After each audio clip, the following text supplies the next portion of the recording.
बिस्मिल्लाहिर्रहमानिर्रहीम अस्सलाम वालेकुम। मेरा नाम फैसल मसूद है और मैं आपको अपने चैनल SMK ग्राफिक्स में वेलकम करता हूँ। सबसे पहले आप सब लोगों को ईद बहुत बहुत मुबारक हो। आपके पास अगर कोई पुरानी या डैमेज्ड फ़ोटो मौजूद है और आप ये सोचते हैं कि आप उसको रिपेयर करें और आपके माइंड में एक क्वेश्चन आता है कि क्या आप उसको फ़ोटोशॉप के ज़रिए या किसी भी सॉफ्टवेयर के ज़रिए रिपेयर कर सकते हैं, तो उसका जवाब है जी हाँ, बिल्कुल आप उसको रिपेयर कर सकते हैं। एडोबी फ़ोटोशॉप को यूज़ करते हुए आप उस पिक्चर को रिपेयर कर सकते हैं। आपने किसी भी पुरानी या डैमेज्ड फ़ोटो को किस तरह से रिपेयर करना है फ़ोटोशॉप को यूज़ करते हुए, ये हम आज ही क्लास में डिस्कस करेंगे। तो वीडियो को पूरा देखिएगा ताकि आपको हर स्टेप की मुकम्मल समझ आए। तो चलिए वीडियो स्टार्ट करते हैं और कंप्यूटर स्क्रीन पे चलते हैं।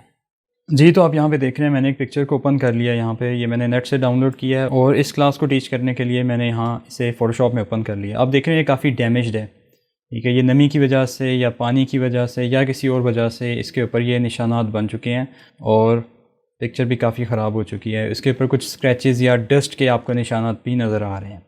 तो इसको मुख्तलिफ़ स्टेप्स में हम रिपेयर करते हैं और सबसे पहले हम क्या करते हैं, स्टेप नंबर 1 में ये जो डस्ट के पार्टिकल्स हैं इसके ऊपर, इसको रिमूव करेंगे। तो मैं क्या करता हूँ, मैं फ़िल्टर में जाता हूँ। फ़िल्टर में जाने के बाद यहाँ पे नॉइस में आ जाता हूँ। नॉइस में जाने के बाद डस्ट एंड स्क्रैचेस वाली इस ऑप्शन को खोल लेता हूँ। तो यहाँ पे मेरे पास एक डायलॉग बॉक्स खुल चुका है। इसके अंदर हमें 2 ऑप्शंस नज़र आ रही हैं, एक रेडियस की और एक थ्रेशोल्ड की। आपने प्रीव्यू को ऑन कर लेना है ताकि आप इसके ऊपर जितने भी चेंजेस हैं वो देख सकें। तो मैं क्या करता हूँ, उसके रेडियस को सेट करता हूँ और इसका थ्रेशोल्ड कम ज़्यादा करके देखता हूँ। तो देखें वो जो डस्ट के पार्टिकल्स थे छोटे छोटे, वो अब डिसअपीयर हो चुके हैं। कोशिश आपने ये करनी है कि आप रेडियस को कम से कम रखें और थ्रेशोल्ड को भी कम से कम रखें, और जब ये आपको आपका रिक्वायर्ड रिज़ल्ट अचीव हो जाए तो आप इसको छोड़ दें। अगर आप इसको उससे ज़्यादा जो है वो अप्लाई करेंगे तो आपकी बाकी डिटेल्स भी इसमें गायब होना शुरू हो जाएंगी। तो आपने डिटेल्स को भी गायब नहीं करना, डिटेल्स को भी रिजर्व रखना है और आपने ये जो डस्ट के पार्टिकल्स है इनको भी रिमूव करना है। तो मैंने थ्रेशोल्ड की वैल्यू को 5 रख लिया और रेडियस को मैंने 2 सेट कर लिया। तो मेरा रिज़ल्ट मुझे मिल रहा है और इसको मैं ओके कर देता हूँ। अब नेक्स्ट स्टेप है, मैं क्या करूँगा, जो बड़े बड़े पार्टिकल्स हैं या जो बड़े बड़े निशानात हैं इनको रिमूव करूँगा।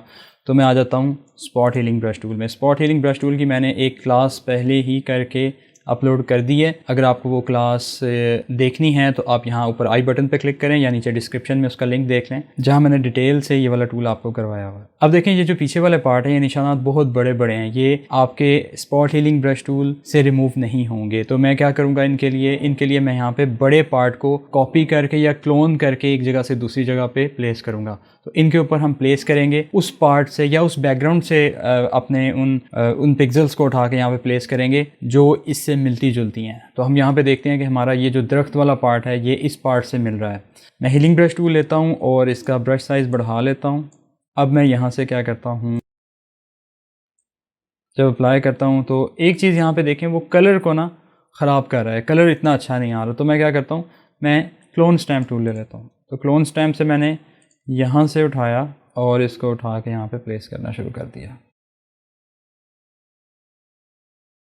अब एक चीज़ आप ये देखें कि आप अगर पूरे के पूरे दरख्त को एज इट इज़ यहाँ पे कॉपी कर देंगे तो वो अच्छा नहीं लगेगा। वो आपको लगेगा कि वो एडिटिंग की हुई है फ़ोटोशॉप पे। तो उससे बेहतर है कि आप उसको मिला जुला के क्लोन करें। एक पार्ट कहीं से ले लें, एक पार्ट कहीं से ले लें और उसको मिला के मर्ज करके दूसरी जगह पे प्लेस करें, ताकि आपका जो काम है वो नेचुरल लगे और किसी को भी ये पता ना लगे कि आपने ये एडिटिंग की हुई है फ़ोटोशॉप में। तो मैं जगह जगह से उठा के यहाँ पे प्लेस कर रहा हूँ। इसी तरह जो ये वाला पार्ट है ये मैं यहाँ से उठा के लगा देता हूँ।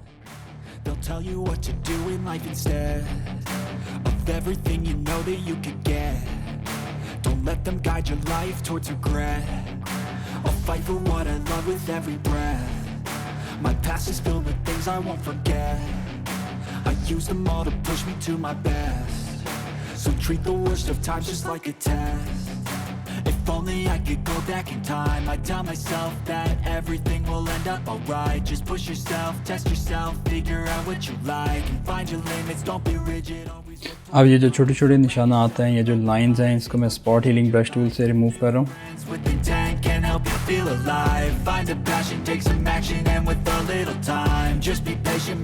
क्लोन स्टैम्प से रिमूव करूँगा मैं ये वाला पार्ट।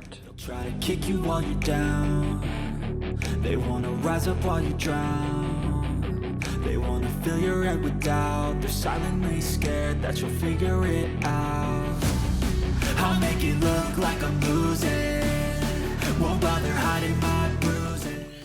नहीं जी, इस पिक्चर के जो बैकग्राउंड वाला पार्ट है वो हमने तकरीबन कंप्लीट कर लिए। अब हम इस पिक्चर का सबसे जो इम्पोर्टेंट पार्ट है वो करेंगे, जो कि ये आदमी है। इस आदमी का जो बाजू है ये ख़राब हो चुका था, वो हमने यहाँ पे रिमूव कर दिया। अब हम क्या करेंगे, इसके बैकग्राउंड में हमने ये पीछे वाला जो पार्ट था वो लगा लिया, और अब हम इस बाजू को क्लोन करेंगे या कॉपी करेंगे। देखें, आपका जो लेफ़्ट वाला यहाँ पे बाजू है, यहीं से उठा के हम इसको राइट साइड पे क्लोन करेंगे, लेकिन उसको क्लोन करने के साथ साथ हमने फ़्लिप भी करना है। तो उसको फ़्लिप करेंगे। फ़्लिप कैसे करेंगे वो देखते हैं। मैं यहाँ पे जाता हूँ विंडो में जाने के बाद मैं क्लोन सोर्स में आ जाता हूँ। क्लोन सोर्स में जाने के बाद यहाँ पे मुझे ऑप्शन मिल रही है फ़्लिप हॉरिजेंटल। तो मैं इस क्लोन सोर्स को फ़्लिप हॉरिजेंटल वाले इस बटन पे क्लिक करके ऑन कर लेता हूँ, और मैं यहाँ से क्लोन स्टैम्प टूल लेता हूँ, इसका साइज़ थोड़ा सा छोटा कर लेता हूँ, और मैं देखें यहाँ से शोल्डर से स्टार्ट करता हूँ, और क्लोन स्टैम्प टूल लेके यहाँ से आप इस जगह को रेफरेंस बनाएंगे या इस बाजू को रेफरेंस बनाएं, ठीक है। इस शोल्डर को रेफरेंस बनाएं, ठीक है, और ये पूरे के पूरे बाजू को आप यहाँ पे क्लोन कर लें। I don't really think anyone can save me, and honestly I'm not really sure I want saving. I like to be my own worst enemy. There's no risk if you don't try at anything, so I'ma just keep buying everything. See you in the नहीं जी, आपने ये काम कर लिया। अब बाकी का जो काम रह गया है वो ये वाला पार्ट, ये बिल्कुल पहले की तरह जैसे आपने किया था उसको कंप्लीट कर लें।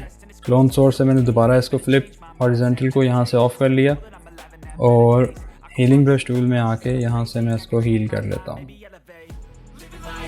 every day, late at night, not okay. All I want, and I pray, all I need are some better days. Yeah, all I need are some better days. 'Cause all I want, and I pray, I believe in the better days. I'm kinda stuck between a rock and a hard place. Do I work hard or live at my pace? You're only young once, yeah that's all great, but I also want a future where I'm okay. Living life is doing lots of cocaine. Wait no, it's living with no. जी, तो next step में हमने क्या करना है, हमने light और colours की adjustment apply करनी है। उसको हम एडजस्टमेंट लेयर से भी कर सकते हैं, और हम कैमरा रॉ फ़िल्टर के ज़रिए भी कर सकते हैं। तो हम कैमरा रॉ फ़िल्टर में आ जाते हैं, और कैमरा रॉ फ़िल्टर में जाके कैमरा रॉ फ़िल्टर, और यहाँ से हम इसका टेम्परेचर थोड़ा सा येलो वाली साइड पे ले जाएं, थोड़ा सा वार्म कर लें, और इसका जो टिंट है उसको आप देखें, आपको ग्रीन वाली साइड पे लेके जाना है या मैजेंटा वाली साइड पे लेके जाना है। तो थोड़ा सा मैं मैजेंटा वाली साइड पे ले जाता हूँ, और इसका एक्सपोजर थोड़ा सा बढ़ाएंगे ताकि चीज़ें थोड़ी सी वाज़ेह हो जाएं। इसके बाद हम कंट्रास्ट भी थोड़ा सा इंक्रीज़ करेंगे, इसमें हाईलाइट्स को थोड़ा सा इंक्रीज़ करेंगे, और शेडोज़ को थोड़ा सा एडजस्ट करेंगे। वाइट कलर को एडजस्ट करेंगे, थोड़ा सा बढ़ा लेंगे। ब्लैक को भी एडजस्ट करेंगे, इसमें वाइब्रेंस इंक्रीज़ करेंगे, और सैचुरेशन भी थोड़ी सी बढ़ा लेंगे। बल्कि वाइब्रेंस को कम कर लेते हैं, थोड़ा सा सैचुरेशन बढ़ा लेते हैं, ठीक है। जहाँ पे आपको बेस्ट रिज़ल्ट मिलते हैं वो आपने यहाँ पे सेट कर लेना है, और इसको ओके कर देना है।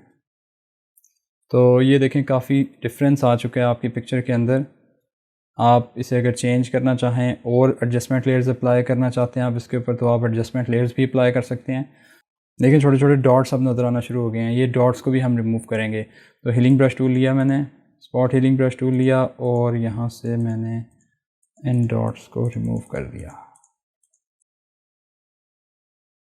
ठीक है। बैकग्राउंड की खैर है, सिर्फ आप इस आदमी के ऊपर जो डॉट्स हैं इनको रिमूव कर दें, ठीक है। ये जो आपका सब्जेक्ट है, सब्जेक्ट के ऊपर कम से कम ये स्पॉट्स नहीं होने चाहिए।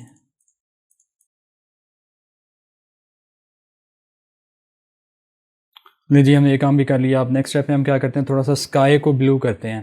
तो ब्लू स्काई लगाने के लिए हम इसके ऊपर एक एडजस्टमेंट लेयर लगाते हैं, एक फिल लेयर लगाते हैं ग्रेडियंट की, और इसके अंदर हम अपना स्काई का ब्लू कलर सेट करते हैं। जो कलर हमें अच्छा लगता है स्काई का वो हमने सेट किया, ओके किया, और एक साइड से हमने ट्रांसपेरेंट कर लिया, और इसको हमने इसका एंगल सेट किया, इसका स्केल सेट किया, स्केल थोड़ा सा कम कर लिया, ओके किया और इसको हमने कर लिया ब्लेंड।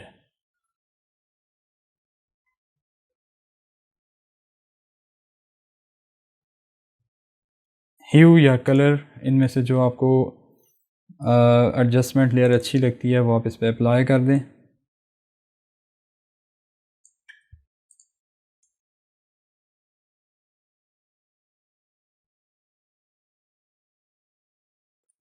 मल्टीप्लाई वाला ब्लेंड मोड अप्लाई कर सकते हैं आप, और इसकी ओपेसिटी कम कर लें अगर आपको स्काई को थोड़ा सा डार्क रखना है तो।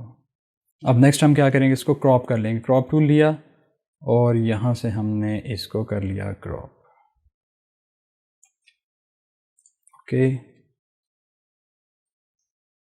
इसके ऊपर अगर हम कलर बैलेंस की एडजस्टमेंट लेयर लगाना चाहते हैं तो वो भी लगा देते हैं।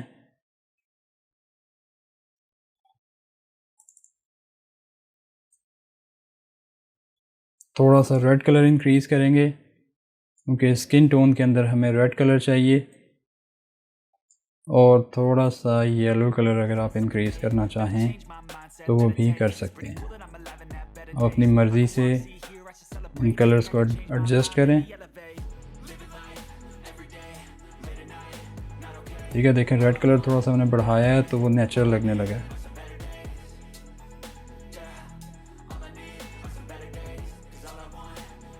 जी, तो आप ये देख रहे हैं कि आपने पिक्चर को एडिट किया, तो मैं इसका बिफ़ोर आफ्टर आपको स्क्रीन पे दिखा देता हूँ। तो आप ये देख रहे हैं कि पहले आपकी पिक्चर कैसी थी और अब आपकी पिक्चर में क्या क्या चेंजेस आ चुकी हैं। जी, तो आपने आज की क्लास में फ़ोटोशॉप में हीलिंग ब्रश टूल्स और फ़ोटो फ़िल्टर्स को यूज़ करते हुए एक डैमेज्ड फ़ोटो को रिपेयर करना सीखा। मैं ऐसे बहुत से ट्यूटोरियल्स आपके लिए लाने वाला हूँ, तो मेरी वीडियोस को देखते रहिए और मेरे चैनल SMK ग्राफिक्स को सब्सक्राइब कर लीजिए। वीडियो देखने का बहुत बहुत शुक्रिया। अपना ख्याल रखिएगा। अल्लाह हाफ़िज़।